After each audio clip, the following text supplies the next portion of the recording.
একটি গড়ি 540 টাকা বিক্রি করায় 10% ক্ষতি হলো, গড়িটির ক্রয় মূল্য কত ছিল? আচ্ছা, আমরা জানি নির্দিষ্ট পরিমাণ একটা জিনিসের মোট হচ্ছে তাকে আমরা 100% ধরি।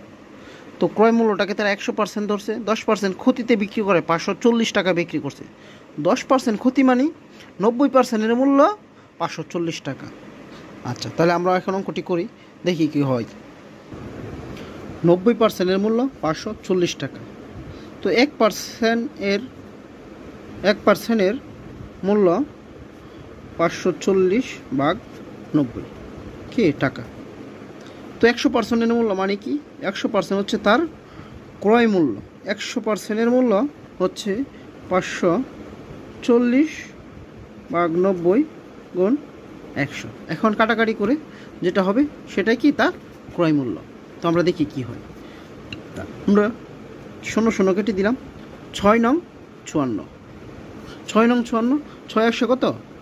6 100 600 টাকা।